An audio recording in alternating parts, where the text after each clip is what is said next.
What's going on? Where's he at? He came to my house in deep distress because he woke up and found his friend laying on the floor of their living room. It's just after sunrise when a quiet street in Twinsburg, Ohio becomes the center of a mystery that will leave even seasoned detectives unsettled. A young man runs across the road, panicked, breathless, desperate for help. He says he woke up and found his best friend lying motionless on the living room floor. Inside that house is a scene no one was prepared for.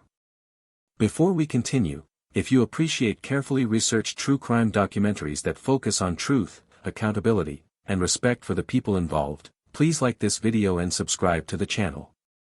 Your support helps us continue telling stories that deserve to be understood, not sensationalized. Now let's begin. The emergency call comes in early on the morning of October 1, 2017. A shaken voice struggles to explain what happened. His friend is injured. 911, what's the location emergency? Okay, what's the address? Daryl Road, Twinsburg, Ohio. What's going on there? My friend, he got a stab wound to him. He needs help right away, please. Who stabbed him? I don't know. Oh, this is a house, right across from him? Yes. It's the corner house, please. Okay. How long has it been like that? I don't know. I just woke up. And you don't know how he got like this, or how long he's been like this? I don't know. I just woke up. I was laying on the couch. Okay. Do you know where you guys were last night, or what, was there a fight or something? I don't remember. Officers are dispatched to a corner house on Daryl Road, unaware that what waits inside will raise more questions than answers. Neighbors watch as patrol cars arrive. Some have already entered the house. Others are visibly shaken. The caller, 29-year-old Robert Hanford, sits outside, distraught, repeating the same phrase. I don't know. I just woke up. When officers step inside the living room, they immediately stop. What's going on? Where's he at? All right, hey, both of you come out here. Where's the guy what happened? On my phone. He does not have a phone. Okay. There's a person laying on the floor in that living room. Okay, we gotta make sure everything's safe. Talk to him. I am the neighbor across the street. He came to my house in deep distress because he woke up and found his friend laying on the floor of their living room. I don't know anything more than that. I brought him over here. He called 911 with my phone. Okay. I really appreciate you staying with me. You all right? Sir? You okay? Sir? Hello? I don't see anything visible on the arms. It looks like blood from his mouth. I don't know. There's blood in his back from the look of it. I don't know where it's coming from, though. No, I haven't moved anything to... Is that blood on the sword there? There's blood on this poster. 728. Blood on the boxes, blood on top of the boxes. Yeah. There's blood on the couch. This is a homicide. Detectives secure the scene and turn their attention back to Robert, the only person known to be in the house. Robert says he and Mark were close, best friends. They lived together. They drank together the night before. He claims he fell asleep on the couch. When he woke up, Mark was already on the floor.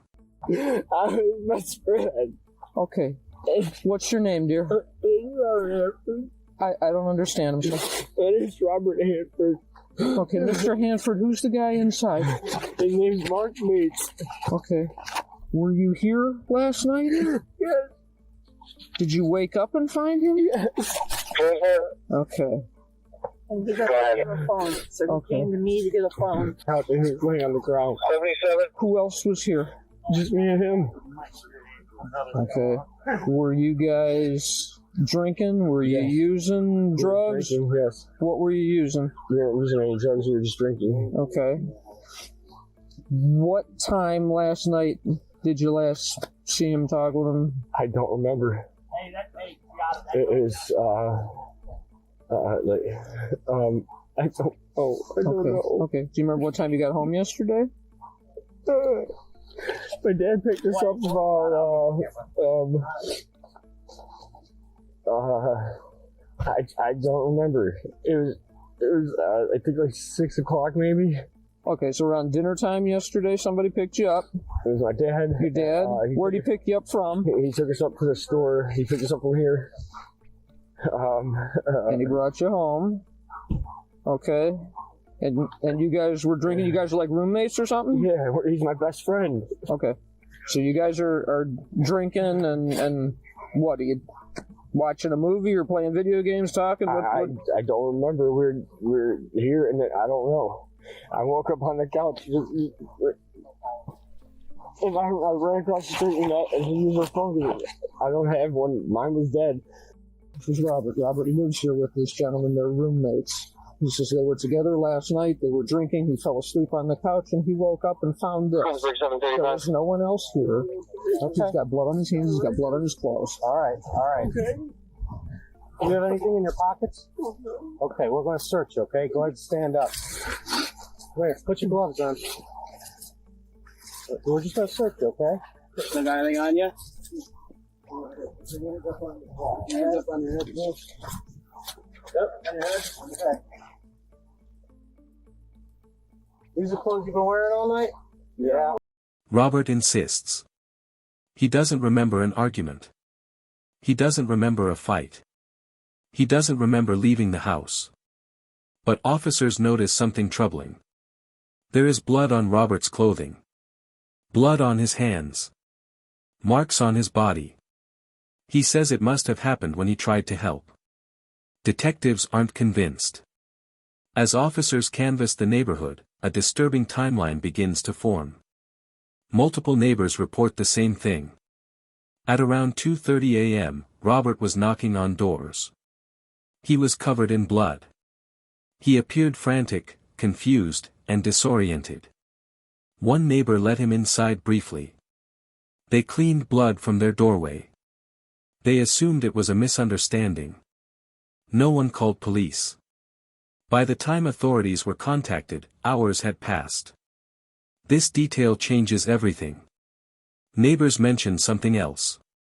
A third man. Someone who was frequently around the house. Someone who didn't live there officially, but was known to stay over. Detectives consider the possibility of another suspect. But as they dig deeper, that theory begins to fall apart. No evidence places anyone else in the house that night. Your neighbor's house? Okay. Just wondering if you heard anything over the last 12 hours or so that was out of the ordinary? Somebody was knocking on my door and I came down. Mm-hmm. I didn't see anybody. Okay. I don't know if that was... It could have been because the friend of his that came upon all this said that he didn't have a phone. So he knocked on a couple doors to get a phone to call us. Oh, God. So I didn't see anyone. I That's came okay. down. It took me a minute. You got the other neighbor too. Okay. Apparently, Robert was banging on their door at 2:30 in the morning, covered in blood. They opened the door and let him in, dripping blood. They said he was acting all crazy, like he was high or something. And they basically told him to go away. They wiped up the blood, closed the door, and went back to bed. Yeah, that didn't seem odd. If your neighbor shows up at your door in the middle of the night covered in blood, wouldn't you call?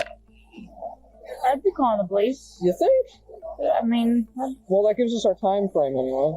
You realize there's a third person that lives there that's not anywhere around this morning, right? Who is that? Do you know? There's two. You said there was another third guy that always hung out with her. I have no idea who it is. All right. Is there a female that lives there and they married or anything like that? Not that I know. Not that any of us know of. Okay. My kids kind of knew Rob because they're of the same age, but Rob seemed to always be more in trouble than my kids were, so they weren't exactly friends or acquaintances. Okay. There was one point in time we left on vacation and we thought that Rob and Matt had come, or not Matt, Mark, had come in and vandalized our house and stolen some things. This was a long time ago. Yeah, a long time ago. You guys, you all live right here? No. Okay, you live right over there. Okay. How you doing? Not good. My brother Dale is in Florida. He owns. He's owner of the house. Okay. He just moved to Florida. Okay. I have the key to this house. You guys renting it out? They were not renting. They were living here, watching the dog and taking care of the house, doing the grass and all that. Okay. Mark is the one that was here living, and his friend was here. Okay. Rob is his friend. Okay. That's all I know right now. I do have a key to the house, just so you know. I could give you my license if you need. Okay. But I don't know what happened. Yeah, well, it's a ongoing investigation, so I can't speak of anything that's going on in there right now. The dog that they were watching was like, what color dog? White. Okay. It was a white poodle. Is the dog still okay? Yeah, dog's fine. Okay.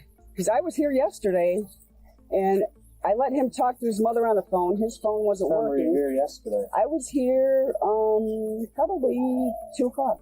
In the afternoon? In the afternoon. On Yes. September 30th. Yes. Okay. So you were here, and who was here with Mark? Okay, Mark was in the bedroom, and I was talking to Mark. Rob was here. That's my brother Phil. That's my brother Phil. He's very concerned right now too.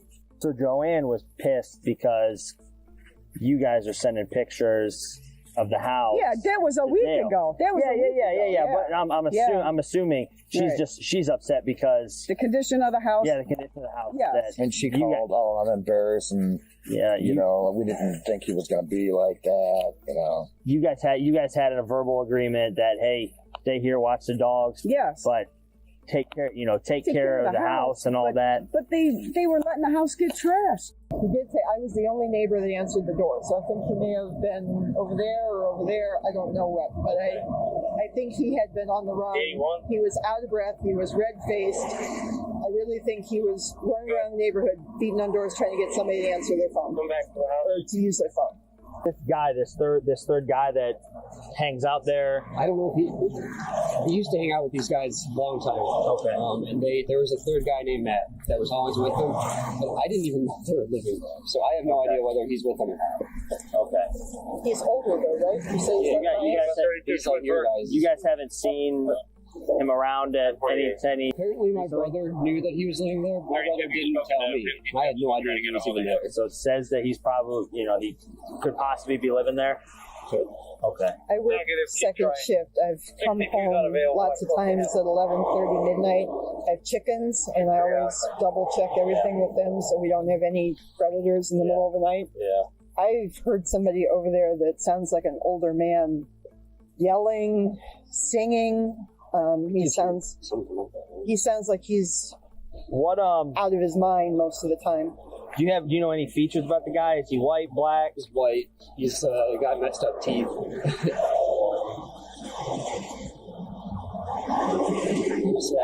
haven't seen him in years and years. I can't remember much more than that, but the teeth will pretty much give him away. I mean, Rob wouldn't even look at me. He didn't even turn his face to look at me, but I think he was on some kind of drugs, Rob, because he was itching all the time. When I see him, he's always itching, and that's, to me, a sign of you're on some kind of drugs.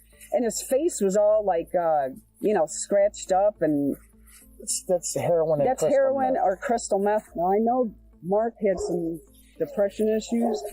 I don't know if he killed himself or somebody else hurt him. I don't know, but I know that Mark was a very disturbed kid. He was jobless. He was homeless.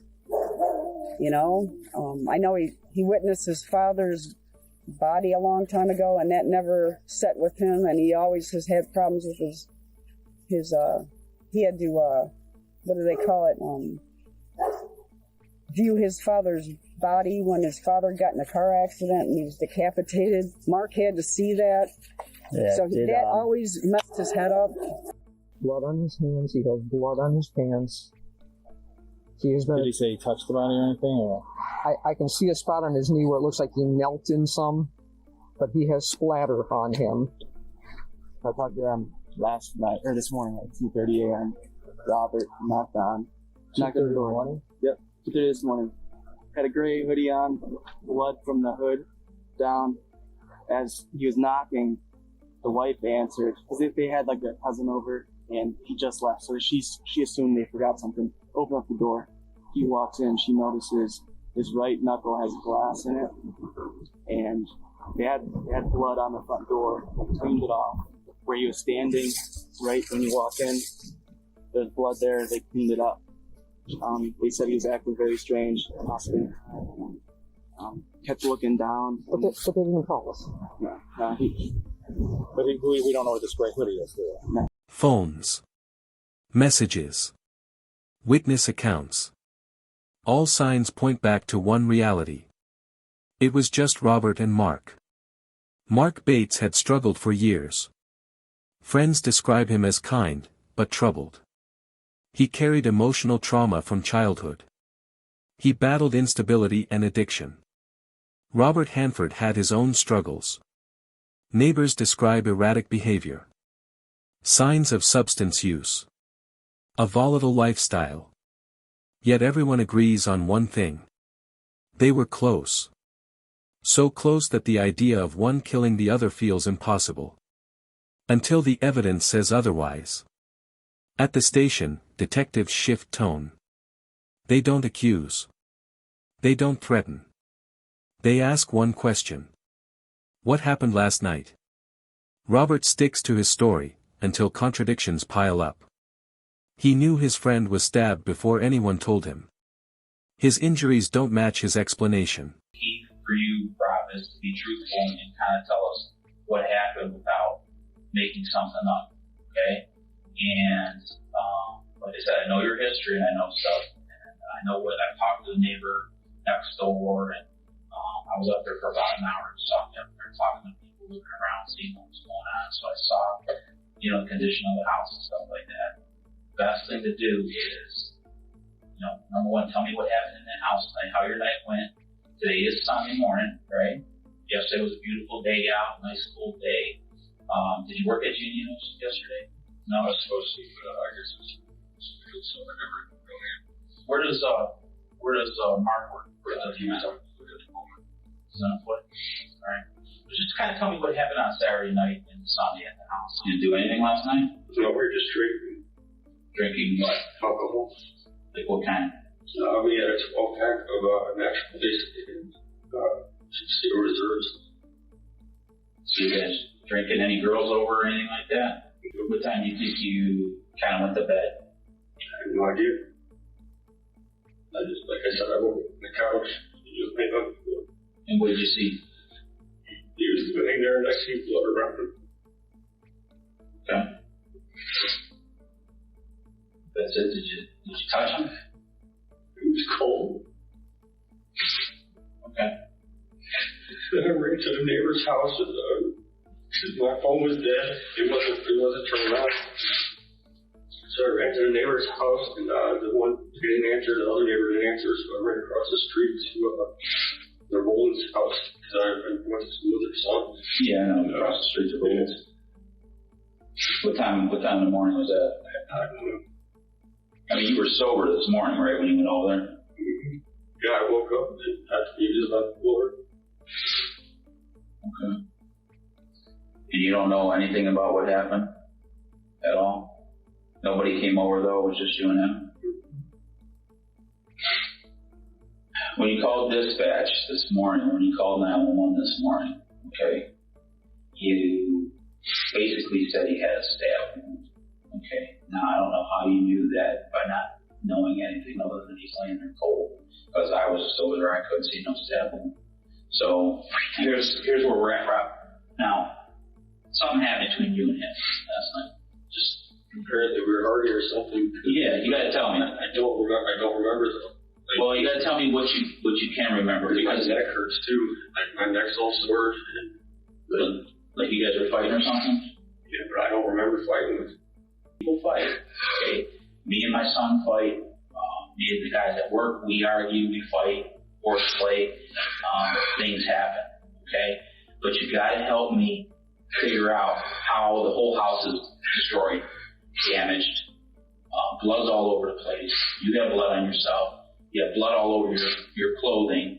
The neighbors saw you come over with blood. There's blood all over their house from you going over there at 2:30 in the morning.